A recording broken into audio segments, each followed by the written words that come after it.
Сәлеметсіздер ме, құрметті 5-ші сынып оқушылары? Қазақ тілі сабағын бастаймыз. Здравствуйте, ученики 5 классов. Начинаем урок казахского языка. Продолжаем тему Шайтанкөл ғажайып құбылыс. Чудесное явление озера Шайтанкөл. Вспоминаем новые слова. Тау басы – вершина горы, жартас – скала, қарағай – сосна, мөлдір – прозрачный, биіктік – высота, жоңғар шабуылы – нападение джунгар, шайхасады – сражаются, құдай – бог, сыйынады – молятся, қорғайтын – защитное, көз жасы – слезы. Мы будем работать со страницами 112-115. Біз оқулықтың 112-115 беттерімен жұмыс жасаймыз. Ал енді оқулықтың 113 бетіндегі 3-ші тапсырмасын ашайық. Мәтінді тыңда, оқы. Бұл мәтінді өткен жолы оқыдық, аудардық. Есте сақта.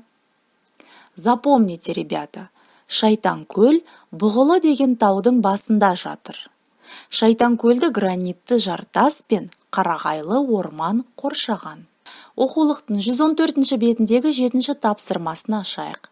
Открываем страницу 114, 7 задание. Көп нүктенің орнына қажетті сөзді қойып жаз. Поставьте необходимые слова вместо многоточий. Қажетті сөздер.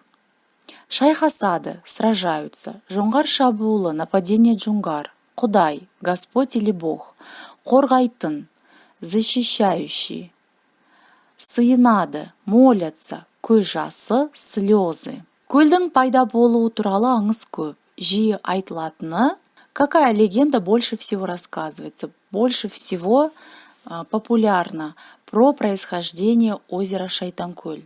Қазақтар мен жоңғарлар чем занимались в этой легенде казахи и джонгары? Жоңғарлардың әскері көп болады. Жоңғарлар қазақтарды жеңе бастайды. Сол кезде қазақ жігіттері құдайға. В тот момент, когда джонгарское войско начало побеждать, потому что их численность превышала казахского войска, казахские воины начали что делать у Бога? Көмек сұрайды, просили помощи. Қазақтарға көмектеседі. Кто помог казахам? Құдай жоңғарларды қазақ жерін тас мүсіндерге айналдырады. В кого превратил Господь джунгарских воинов? И что делают те, в кого превратил Господь джунгарских воинов? Ал көлдегі су қазақ жігіттерінің аналарының екен. А вода в озере это что? А вода в озере это какая-то вещь, какой-то предмет матерей казахских воинов. Так что же это такое? Что превратилось в воду озера? Все ответы можете посмотреть в тексте, который мы вчера читали и переводили. Бұл мәтінді дұрыс құрастыру үшін 3-ші тапсырмадағы мәтінді дұрыстап, мұқият оқып түсініп аламыз. Сосын қажетті сөздерді көп нүктенің орнына қойып, дәптерімізге жазамыз. 7 задание нужно выполнить в тетради. Открываем тетрадь. Записываем сегодняшнее число, 7 задание и переписываем текст, вставляя нужные слова вместо многоточий. На этом урок о чудесном явлении озере Шайтанкөл заканчивается.